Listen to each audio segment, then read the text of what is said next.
Binalaan ng China ang Pilipinas at ang mga kalyado nito na naglalaro sila ng apoy sa pagbubukas ng pinakamalaking balikatan exercises sa kasaysayan noong Lunes, April 20. Mga pagsasanay na sa unang pagkakataon ay nagdala ng mga pwersang pangkumbat ang Japanese forces sa lupain ng Pilipinas mula noong ikalawang digmaang pangdaigdig. Dagdag pa rito na malaki ang posibilidad na maghain ng formal na reklamo ang China sa pamunuan ng Association of Southeast Asian Nations laban sa Pilipinas dahil nagdadala di umano ito ng malaking banta sa buong Indo-Pacific region.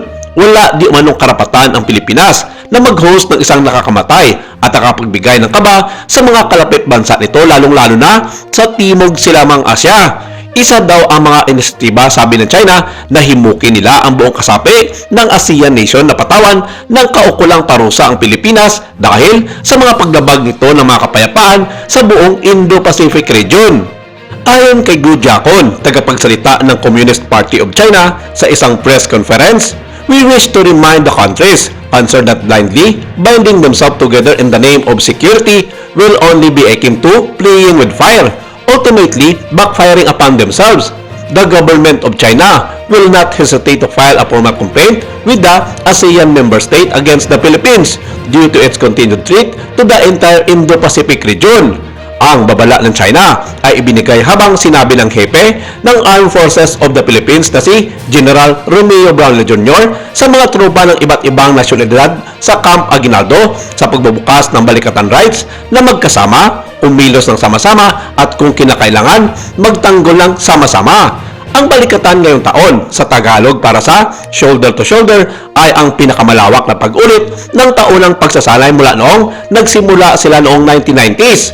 Mahigit sa 17,000 troops mula sa 7 bansa, kabilang ang humigit kumulang 10,000 mga Amerikano ang magsasanay sa buong Pilipinas mula sa April 20 hanggang May 8. Sa unang pagkakataon, ang Japan, Canada, France at New Zealand ay nakikilahok bilang aktibong kasosyo sa halip ng mga tagasmasid lamang na sumali sa Pilipinas, Estados Unidos at Australia.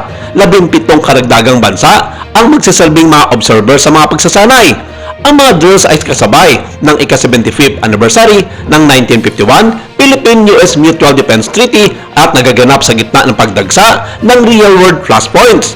At kung makailan lamang ay nagtalaga din ang China nung lumulutang na hadlang sa Scarborough Shoal ang mga engkwentro sa pagitan ng mga sasakyang pandagat ng China at ng Pilipinas sa West Philippine Sea ay naging mas madalas at tensyonado at ang Pilipinas ay partikular na tinatamaan ng tumataas na gasto sa gasolina na nauugnay sa tunggalian sa pinamumunuan ng US sa Middle East. Nagaganap din ang mga drills habang nahihirapan ang Pilipinas sa ilalim ng pambansang emerhensya sa enerhiya na diniklara noong huling bahagi ng Marso kasunod ng paggagambala ng mga pagpapadala ng langis sa Strait of Hormuz.